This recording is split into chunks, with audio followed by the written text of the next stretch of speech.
Matthew Henry's Commentary on the Whole Bible. An exposition, with practical observations, of the Proverbs. Chapter 29. Proverbs 29 verse 1. Here. 1. The obstinacy of many wicked people in a wicked way is to be greatly lamented. They are often reproved by parents and friends, by magistrates and ministers, by the providence of God and by their own consciences, have had their sins set in order before them and fair warning given them of the consequences of them, but all in vain, they harden their necks. Perhaps they fling away, and will not so much as give the reproof a patient hearing, or, if they do, yet they go on in the sins for which they are reproved. They will not bow their necks to the yoke, but are children of Belial. They refuse reproof, chapter 10 verse 17, despise it, chapter 5 verse 12, hate it, chapter 12 verse 1. 2. The issue of this obstinacy is to be greatly dreaded. Those that go on in sin, in spite of admonition, shall be destroyed. Those that will not be reformed must expect to be ruined. If the rods answer not the end, expect the axes. They shall be suddenly destroyed, in the midst of their security, and without remedy. They have sinned against the preventing remedy, and therefore let them not expect any recovering remedy. Hell is remediless destruction. They shall be destroyed, and no healing, so the word is. If God wounds, who can heal? Proverbs 29 verse 2. This is what was said before, chapter 28 verses 12 and 28. 1. The people will have cause to rejoice or mourn according as their rulers are righteous or wicked, for, if the righteous be in authority, sin will be punished and restrained, religion and virtue will be supported and kept in reputation. But, if the wicked get power in their hands, wickedness will abound, religion and religious people will be persecuted, and so the ends of government will be perverted. 2. The people will actually rejoice or mourn according as their rulers are righteous or wicked. Such a conviction are even the common people under of the excellency of virtue and religion that they will rejoice when they see them preferred and countenanced, and, on the contrary, let men have ever so much honor or power, if they be wicked and vicious, and use it ill, they make themselves contemptible and base before all the people, as those priests, Malachi 2 verse 9, and subjects will think themselves miserable under such a government. Proverbs 29 verse 3. Both the parts of this verse repeat what has been often said, but on comparing them together, the sense of them will be enlarged from each other. 1. Be it observed, to the honor of a virtuous young man, that he loves wisdom, he is a philosopher, for that signifies a lover of wisdom, for religion is the best philosophy. He avoids bad company, and especially the company of lewd women. Hereby he rejoices his parents, and has the satisfaction of being a comfort to them, and increases his estate, and is likely to live comfortably. 2. Be it observed, to the reproach of a vicious young man, that he hates wisdom, he keeps company with scandalous women, who will be his ruin, both in soul and body. He grieves his parents, and, like the prodigal son, devours their living with harlots.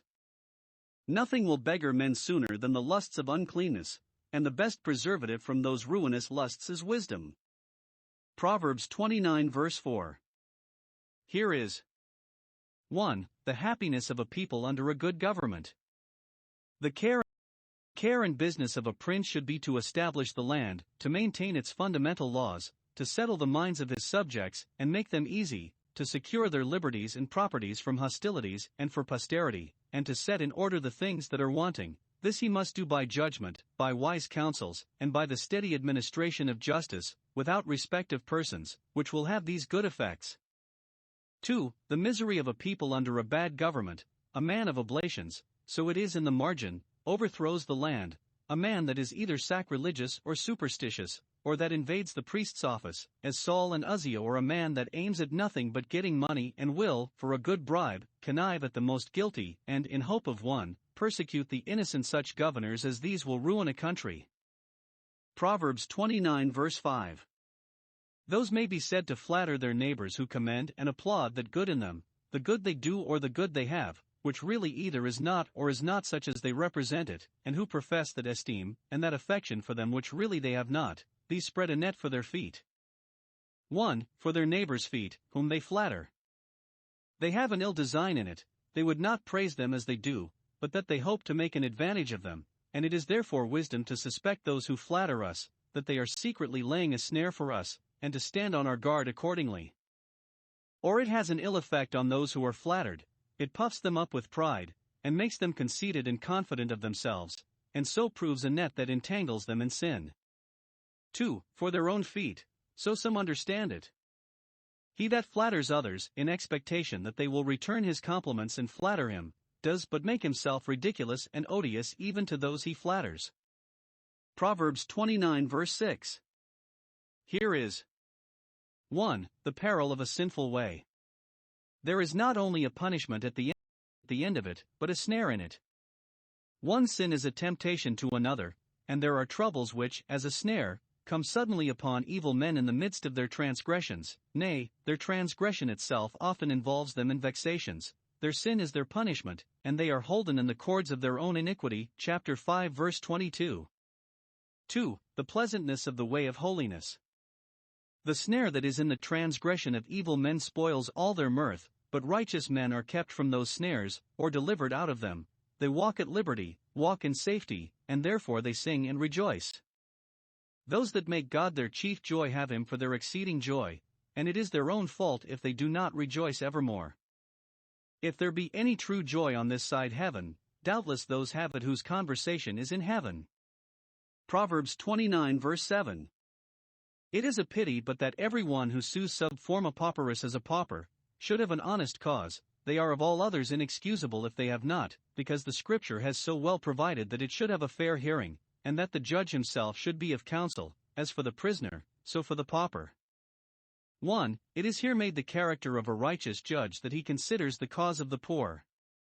It is every man's duty to consider the poor, Psalm 41 verse 1, but the judgment of the poor is to be considered by those that sit in judgment. They must take as much pains to find out the right in a poor man's cause as in a rich man's. Sense of justice must make both judge and advocate as solicitous and industrious in the poor man's cause as if they hoped for the greatest advantage.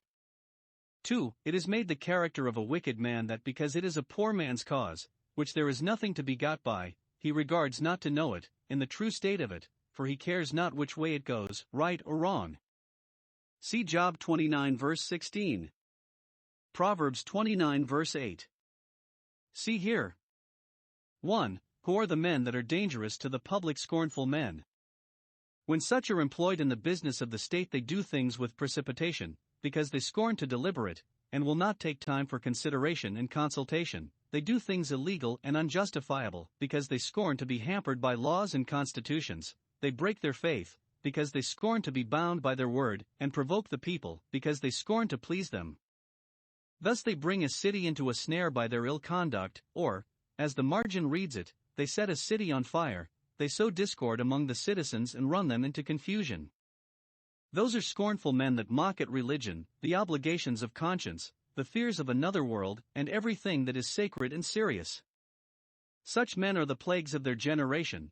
They bring God's judgments upon a land, set men together by the ears, and so bring all to confusion.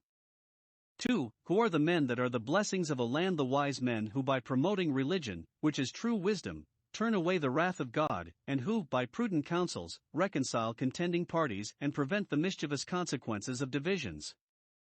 Proud and foolish men kindle the fires which wise and good men must extinguish.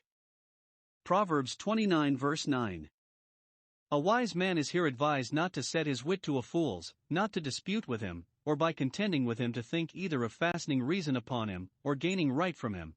If a wise man contend with a wise man, he may hope to be understood, and, as far as he has reason and equity on his side, to carry his point, at least to bring the controversy to a head and make it issue amicably. But, if he contend with a foolish man, there is no rest, he will see no end of it, nor will he have any satisfaction in it, but must expect to be always uneasy. 1. Whether the foolish man he contends with rage or laugh, whether he take angrily or scornfully what is said to him, whether he rail at it or mock at it, one of the two he will do, and so there will be no rest. However it is given, it will be ill taken, and the wisest man must expect to be either scolded or ridiculed if he contend with a fool. He that fights with a dunghill, whether he be conqueror or conquered, is sure to be defiled. 2. Whether the wise man himself rage or laugh, whether he take the serious or the jocular way of dealing with the fool, whether he be severe or pleasant with him, whether he come with a rod or with the spirit of meekness, 1 Corinthians 4 verse 21, it is all alike, no good is done. We have piped unto you, and you have not danced, mourned unto you, and you have not lamented. Proverbs 29 verse 10. Note 1. Bad men hate their best friends, the bloodthirsty, all the seed of the old serpent, who was a murderer from the beginning, all that inherit his enmity against the seed of the woman, hate the upright, they seek the ruin of good men because they condemn the wicked world and witness against it. Christ told his disciples that they should be hated of all men. Bloody men do especially hate upright magistrates, who would restrain and reform them, and put the laws in execution against them, and so really do them a kindness. 2. Good men love their worst enemies, the just, whom the bloody men hate, seek their soul, pray for their conversion, and would gladly do anything for their salvation. This Christ taught us. Father, forgive them. The just seek his soul, that is, the soul of the upright, whom the bloody hate, so it is commonly understood, seek to protect it from violence, and save it from, or avenge it at, the hands of the bloodthirsty. Proverbs 29 verse 11. Note 1. It is a piece of weakness to be very open. He is a fool who utters all his mind, who tells everything he knows, and has in his mouth instantly whatever he has in his thoughts, and can keep no counsel, who, whatever is started in discourse, quickly shoots his bolt, who, when he is provoked, will say anything that comes uppermost, whoever is reflected upon by it, who, when he is to speak of any business, will say all he thinks, and yet never thinks he says enough, whether choice or refuse. Corn or chaff, pertinent or impertinent, you shall have it all. 2. It is a piece of wisdom to be upon the reserve. A wise man will not utter all his mind at once, but will take time for a second thought, or reserve the present thought for a fitter time, when it will be more pertinent and likely to answer his intention. He will not deliver himself in a continued speech or starched discourse, but with pauses, that he may hear what is to be objected and answer it.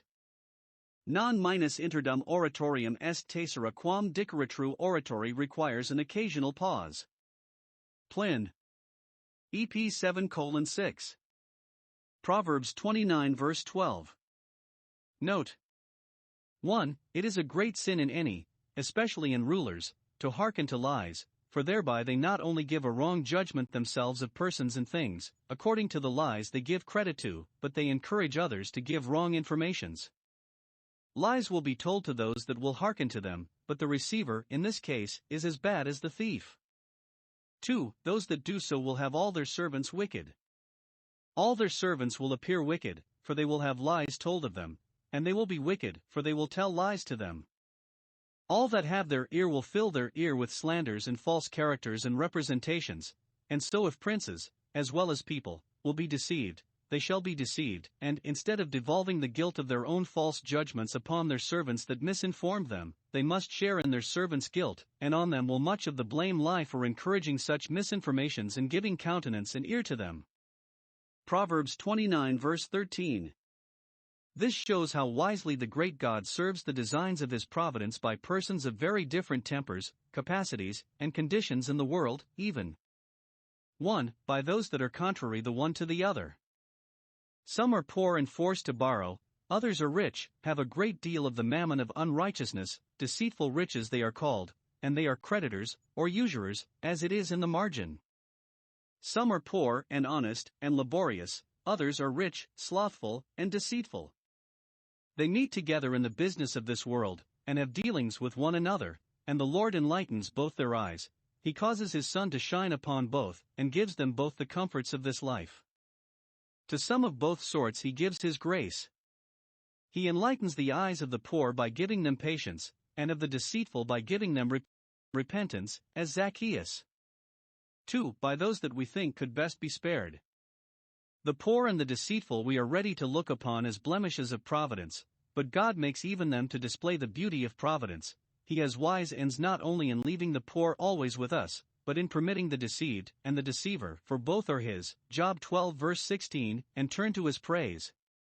Proverbs 29 verse 14. Here is 1. The duty of magistrates, and that is, to judge faithfully between man, and to determine all causes brought before them, according to truth and equity, particularly to take care of the poor, not to countenance them in an unjust cause for the sake of their poverty, Exodus 23 verse 3, but to see that their poverty do not turn to their prejudice if they have a just cause. The rich will look to themselves, but the poor and needy the prince must defend, Psalm 82 verse 3, and plead for, Proverbs 31:9. 2. The happiness of those magistrates that do their duty. Their throne of honor, their tribunal of judgment, shall be established forever. This will secure to them the favor of God and strengthen their interest in the affections of their people, both which will be the establishment of their power, and help to transmit it to posterity and perpetuate it in the family. Proverbs 29 verse 15. Parents in educating their children must consider 1. The benefit of due correction.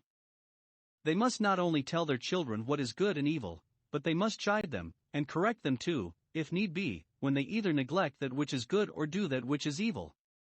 If a reproof will serve without the rod, it is well, but the rod must never be used without a rational and grave reproof, and then, though it may be a present uneasiness both to the father and to the child, yet it will give wisdom. Vexatio dat intellectum, vexation sharpens the intellect. The child will take warning, and so will get wisdom. 2. The mischief of undue indulgence. A child that is not restrained or reproved, but is left to himself, as Adonijah was, to follow his own inclinations, may do well if he will, but, if he take to ill courses, nobody will hinder him. It is 1,000 to 1, but he proves a disgrace to his family, and brings his mother, who fondled him and humored him in his licentiousness, to shame, to poverty, to reproach, and perhaps will himself be abusive to her, and give her ill language. Proverbs 29 verse 16. Note 1. The more sinners there are, the more sin there is. When the wicked, being countenanced by authority, grow numerous, and walk on every side, no marvel if transgression increases, as a plague in the country is said to increase when still more and more are infected with it. Transgression grows more impudent and bold, more imperious and threatening, when there are many to keep it in countenance. In the old world, when men began to multiply, they began to degenerate and corrupt themselves and one another. 2. The more sin there is, the nearer is the ruin threatened. Let not the righteous have their faith and hope shocked by the increase of sin in sinners. Let them not say that they have cleansed their hands in vain, or that God has forsaken the earth, but wait with patience. The transgressors shall fall, the measure of their iniquity will be full, and then they shall fall from their dignity and power, and fall into disgrace and destruction, and the righteous shall have the satisfaction of seeing their fall. Psalm 37 verse 34, perhaps in this world, certainly in the judgment of the great day, when the fall of God's implacable enemies will be the joy and triumph of glorified saints. See Isaiah 66 verse 24, Genesis 19 verse 28. Proverbs 29 verse 17. Note 1. It is a very happy thing when children prove the comfort of their parents. Good children are so, they give them rest, make them easy and free from the many cares they have had concerning them, yet, they give delight unto their souls. It is a pleasure to parents, which none know but those that are blessed with it, to see the happy fruit of the good education they have given their children, and to have a prospect of their well-doing for both worlds. It gives delight proportionable to the many thoughts of heart that have been concerning them. 2. In order to this, children must be trained up under a strict discipline, and not suffered to do what they will, and to go without rebuke when they do amiss. The foolishness bound up in their hearts must by correction be driven out when they are young, or it will break out, to their own and their parents' shame, when they are grown up. Proverbs 29 verse 18. See here. The misery of the people that want a settled ministry, where there is no vision, no prophet to expound the law, no priest or Levite to teach the good knowledge of the Lord, no means of grace, the word of the Lord is scarce, there is no open vision. 1 Samuel 3 verse 1, where it is so the people perish. The word has many significations, any of which will apply here.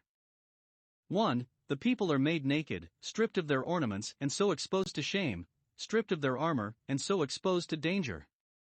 How bare does a place look without Bibles and ministers, and what an easy prey is it to the enemy of souls. 2. The people rebel, not only against God, but against their prince. Good preaching would make people good subjects, but, for want of it, they are turbulent and factious, and despise dominions because they know no better.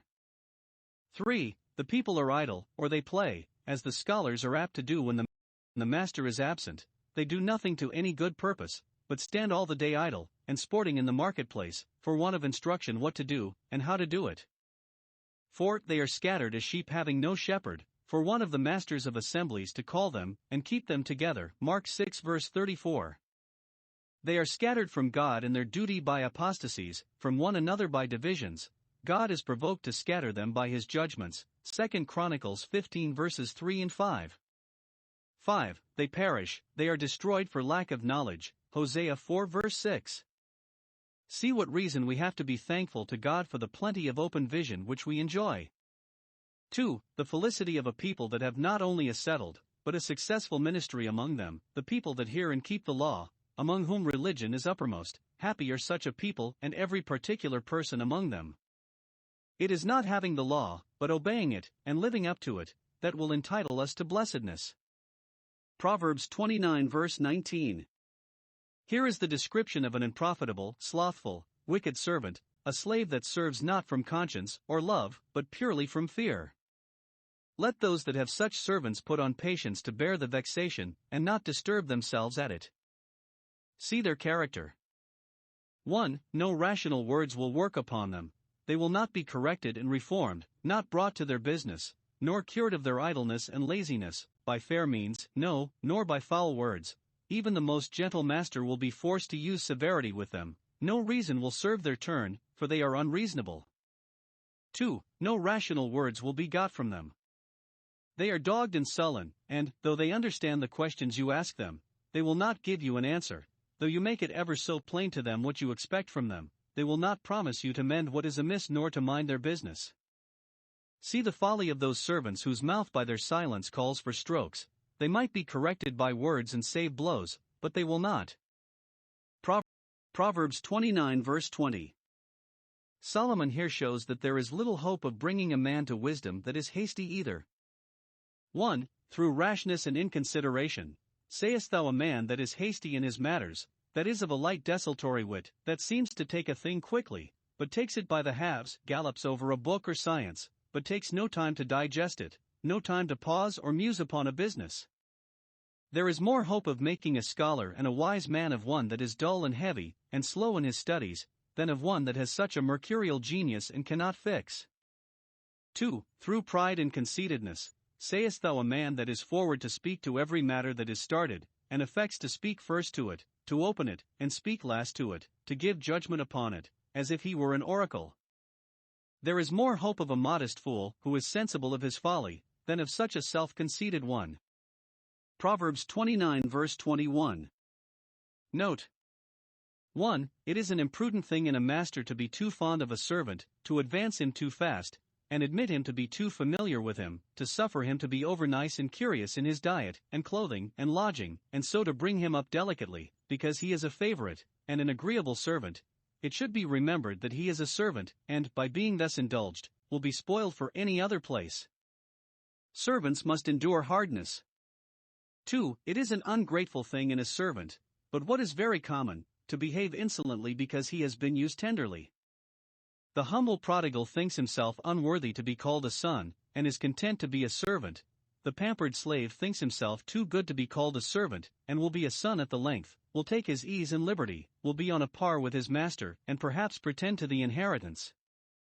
Let masters give their servants that which is equal and fit for them, and neither more nor less. This is very applicable to the body, which is a servant to the soul. Those that delicately bring up the body, that humor it, and are over-tender of it, will find that at length it will forget its place, and become a son, a master, a perfect tyrant. Proverbs 29 verse 22. See here the mischief that flows from an angry, passionate, furious disposition. 1. It makes men provoking to one another. An angry man stirs up strife, is troublesome and quarrelsome in the family and in the neighborhood, blows the coals, and even forces those to fall out with him that would live peaceable and quietly by him. 2. It makes men provoking to God. A furious man, who is wedded to his humors and passions, cannot but abound in transgressions. Undue anger is a sin which is the cause of many sins.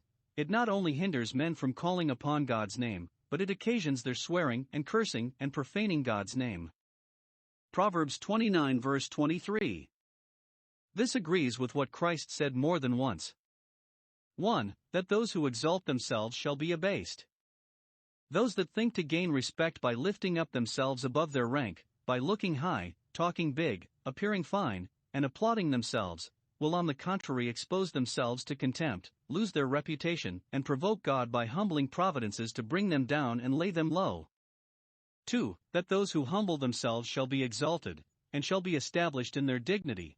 Honor shall uphold the humble in spirit, their humility is their honor, and that shall make them truly and safely great, and recommend them to the esteem of all that are wise and good. Proverbs 29 verse 24. See here what sin and ruin those involve themselves in who are drawn away by the enticement of sinners. 1. They incur a great deal of guilt. He does so that goes partner with such as rob and defraud, and casts in his lot among them, chapter 1 verse 11, etc. The receiver is as bad as the thief, and, being drawn in to join with him in the commission of the sin, he cannot escape joining with him in the concealment of it, though it be with the most horrid perjuries and execrations. They hear cursing when they are sworn to tell the whole truth, but they will not confess. 2. They hasten to utter ruin. They even hate their own souls, for they willfully do that which will be the inevitable destruction of them.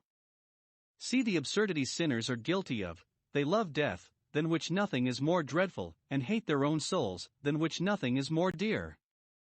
Proverbs 29 verse 25. Here, 1. We are cautioned not to dread the power of man, neither the power of a prince nor the power of the multitude. Both are formidable enough, but the slavish fear of either brings a snare, that is, exposes men to many insults. Some take a pride in terrifying the timorous, or rather exposes men to many temptations. Abraham, for fear of man, denied his wife, and Peter his master, and many a one his God and religion. We must not shrink from duty, nor commit sin, to avoid the wrath of man, nor, though we see it coming upon us, be disquieted with fear. Daniel 3 verse 16, Psalm 118 verse 6. He must himself die, Isaiah 51 verse 12, and can but kill our body, Luke 12 verse 5. 2. We are encouraged to depend upon the power of God, which would keep us from all that fear of man which has either torment or temptation in it. Whoso puts his trust in the Lord, for protection and supply in the way of duty, shall be set on high, above the power of man and above the fear of that power. A holy confidence in God makes a man both great and easy, and enables him to look with a gracious contempt upon the most formidable designs of hell and earth against him. If God be my salvation, I will trust and not be afraid. Proverbs 29 verse 26. See here. 1. What is the common course men take to advance and enrich themselves, and make themselves great? They seek the ruler's favor, and, as if all their judgment proceeded from him, to him they make all their court. Solomon was himself a ruler, and knew with what sedulity men made their application to him, some on one errand, others on another, but all for his favor. It is the way of the world to make interest with great men, and expect much from the smiles of second causes, which yet are uncertain and frequently disappoint them. Many take a great deal of pains in seeking the ruler's favor, and yet cannot have it. Many have it for a little while, but they cannot keep themselves in it. By some little turn or other they are brought under his displeasure. Many have it, and keep it, and yet it does not answer their expectation. They cannot make that hand of it that they promised themselves they should. Haman had the ruler's favor, and yet it availed him nothing. 2. What is the wisest course men can take to be happy? Let them look up to God, and seek the favor of the ruler of rulers, for every man's judgment proceeds from the Lord. It is not with us as the ruler pleases. His favor cannot make us happy, his frowns cannot make us miserable. But it is as God pleases. Every creature is that to us that God makes it to be, no more and no other. He is the first cause, on which all second causes depend. If he help not, they cannot. 2 Kings 6 verse 27, Job 34 verse 29. Proverbs 29 verse 27. This expresses not only the innate contrariety that there is between virtue and vice, as between light and darkness, fire and water, but the old enmity that has always been between the seed of the woman and the seed of the serpent, Genesis 3 verse 15. 1. All that are sanctified have a rooted antipathy to wickedness and wicked people. They have a good will to the souls of all God has, and would have none perish, but they hate the ways and practices of those that are impious towards God and injurious towards men. They cannot hear of them nor speak of them without a holy indignation. They loathe the society of the ungodly and unjust, and dread the thought of giving them any countenance, but do all they can to bring the wickedness of the wicked to an end.